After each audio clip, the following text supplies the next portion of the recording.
Léa Salamé, votre invitée ce matin est députée La France Insoumise. Bonjour Alexis Corbière. Bonjour Léa Merci Salamé. d'être avec nous ce matin. Nous tiendrons, a dit Bruno Le Maire, à l'attention des grévistes. Le ministre de l'économie qui ne comprend pas cette grève qui va pénaliser les usagers, dit-il, alors que les discussions ne sont pas terminées. Vous lui répondez quoi au ministre de l'économie ?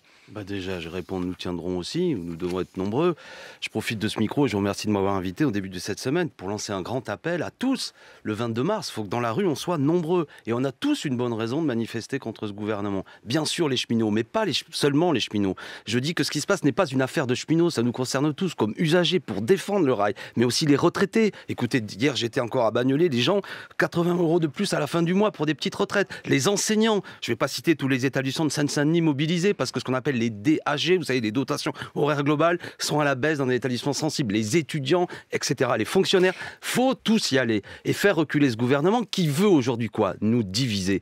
Et Édouard Philippe, c'est le Canard enchaîné qui rapporte, je veux bien croire qu'un enchaîné dit qu'il compte sur les égoïsmes individuels de chacun pour que la mobilisation n'ait pas lieu. Eh bien, je leur dis, répondons-leur par la fraternité et la volonté commune de défendre le service public et d'empêcher que ce gouvernement mette un prochain mauvais coup. Je vous entends. Le maire, il peut affirmer ce qu'il veut, faire semblant, c'est le droit dans ses bottes de Juppé New Look, mais pourquoi ? Je ne comprends pas. Alors que ce monsieur le maire a proposé une réforme fiscale qui rend près de 5 milliards aux plus riches, qui fait que les 100 contribuables les plus riches du pays, chacun... Non, mais il faut le dire. Non, mais là, il y a tout. Ils veulent, c'est la stratégie de la communication. Et avec enthousiasme et générosité, et en se marrant en plus, il faut leur dire, le 22 mars, on va tous être dans la rue et on va les faire reculer. Alors justement, depuis 10 mois, Emmanuel Macron fait passer sans problème ou presque toutes ces réformes. Il n'y a pas de manifestation monstre, il n'y a pas le million sur les Champs-Élysées, il n'y a pas de grève. Non mais en quoi là vous sentez qu'il y a quelque chose de différent ? Est-ce que vous diriez qu'il y a un tournant ou vous allez encore être déçu jeudi soir du nombre de personnes dans la rue ? Mais moi je suis un militant, j'invite chacun à se mobiliser, je donne des arguments, après les gens font ce qu'ils veulent, dans le sens où c'est dur, vous savez, il y a 6 millions de chômeurs, c'est pas assez simple de se mettre en grève,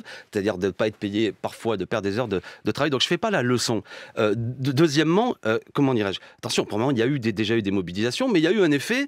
Bon, voilà, notre jeune président est arrivé, parfois la presse l'encense, vous avez vu, même les chèvres se penchent quand Brigitte et Emmanuel se promènent, le VSD nous fait... Non mais je veux dire, il y a aussi une présentation médiatique qui montre que c'est un jeune prodige, tout ce qui touche se transforme en or, et nous devrions applaudir en cadence. Donc c'est la faute de la presse. Mais depuis le 1er janvier, parfois oui. S'il n'y a pas de mobilisation, c'est la faute de la presse. J'espère qu'au moins la journaliste que vous êtes, parfois, se marre aussi quand vous lisez Paris Match et le VSD. Je me suis marré. Vous avez bien raison. Cette semaine, je me suis marré. Vous avez bien raison, c'est assez cocasse. Mais ce que je veux dire, c'est que depuis le 1er janvier, vous savez, moi, au mois de juillet, août, il y a eu les ordonnances sur le code du travail, puis on a dit ça va créer de l'emploi. Depuis le 1er janvier, ce que j'ai vu tomber, c'est des plans de licenciement. Depuis le 1er janvier, ce que j'ai vu tomber, la réforme de la CSG, qui soi-disant devait redonner du pouvoir d'achat aux Français, fait que donc les gens, peut-être que quand on rentre dans le dur et qu'on rentre vraiment dans la Macronie réelle et pas la Macronie, rêvée, eh bien les gens se disent franchement, ça commence à bien faire. Alexis Corbière, Benoît Hamon et Olivier Besancenot vous appellent à faire ensemble un front commun, une union politique de la gauche contre le gouvernement. Vous répondez oui, on y va, ensemble, bras dessus, bras dessous,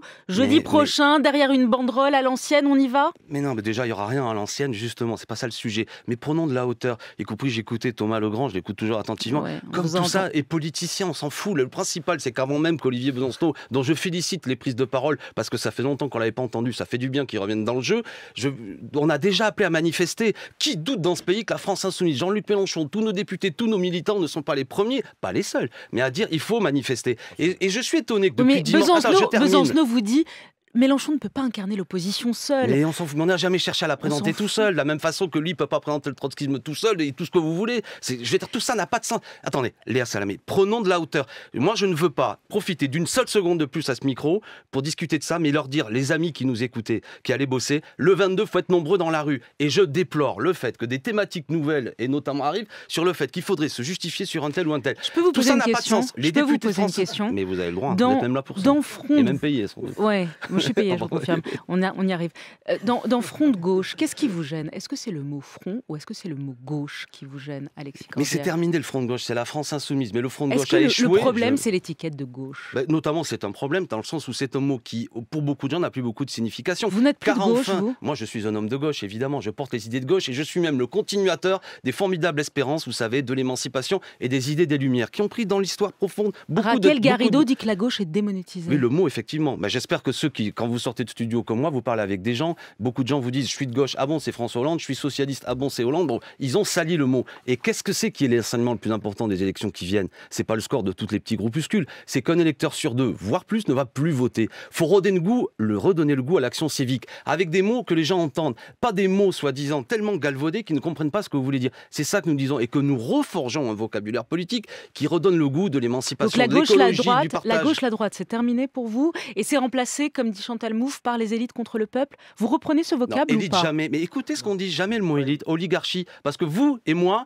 et puis les gens qui nous écoutent, tous ceux qui vont se lever font partie de l'élite de ce pays. Nos ingénieurs, c'est pas eux le sujet, c'est l'oligarchie, le fait que peu de gens possèdent aujourd'hui l'essentiel des richesses, qui est une caractéristique nouvelle du système, et que le peuple peut se reconstituer sur des objectifs politiques, notamment le partage des richesses, la défense de la planète. C'est ça que nous voulons dire par des thématiques nouvelles. Mais revenons à l'essentiel. Le 22 mars, il faut être nombreux dans la rue. Et non mais les amis, écoutez-moi, vous laissez pas entraîner dans des polémiques qui nous font perdre du temps. Cette semaine, si on est nombreux dans les rues, vous allez voir qu'il va y avoir un petit goût de mai fraternel qui va faire plaisir à tout le monde et ils vont baisser d'un ton en face. Pour finir, vous avez passé le massage. Pour finir, il y a un sujet qui vous met en colère depuis quelques jours quand on vous parle de vos facturations pendant la campagne.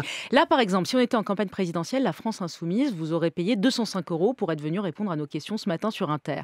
Pourquoi ça vous met en colère qu'on le dise? Non, mais moi, parce qu'il y a une thématique qui se fait, comme quoi les gens ont parfois l'impression que c'est vous, même les médias, qui me payez, et qu'en quelque sorte, je serais une espèce de personnage intéressé. Je tiens à dire que je suis enseignant. Mon métier depuis 1995, c'est-à-dire 22 ans, c'est fonctionnaire à l'éducation nationale, prof de lycée professionnel en lycée pro. Mais à partir du 1er octobre 2016 jusqu'au 22 avril, c'était le soir du premier tour, je ne pouvais plus avoir un métier et en même temps être invité 3-4 fois par jour. Vous savez quoi? Vous avez raison. Alexis Corbière, vous avez raison. Vous n'êtes pas le seul porte-parole de campagne. Ils ont tous été payés. Benjamin Griveaux. Je le dis. En revanche, pourquoi vous êtes auto-entrepreneur et pas salarié? Pourquoi est-ce que Jean-Luc Mélenchon fustige l'auto-entrepreneuriat en disant que c'est de l'auto-esclavage et il le fait chez lui? C'est fait ce que je dis parce que je fais. C'est pas mon patron, ça n'a jamais été mon patron. Et comprenez, je suis fonctionnaire. Donc à partir de là, mon métier, ça n'est pas porte-parole de candidat. Il fallait un statut précaire parce que jusqu'au 18 mars, nous n'avions pas les 500 signatures. Les banques ne nous avaient pas donné l'argent. Et je voulais Pourquoi vous n'avez pas été salarié? Je suis en train de vous répondre parce que je voulais toutes les fins de mois pouvoir dire j'arrête d'être rémunéré. Par contre, et je reviens, tous les autres porte-parole étaient payés. Vous l'avez dit, Benjamin Griveaux, 6 000 € par mois. Laurent Saïm, dont j'ai lu dans la presse qu'elle a fait 2 émissions de télé, 4 mois, 6 000 €. Je vous ai donné raison, mais c'est la question de l'auto-entrepreneuriat. Vive France Inter, puisqu'on me donne, on attaque le fait qu'il était normal que je sois payé. Mais c'est pas fini, Charline, quelques mois vous dire.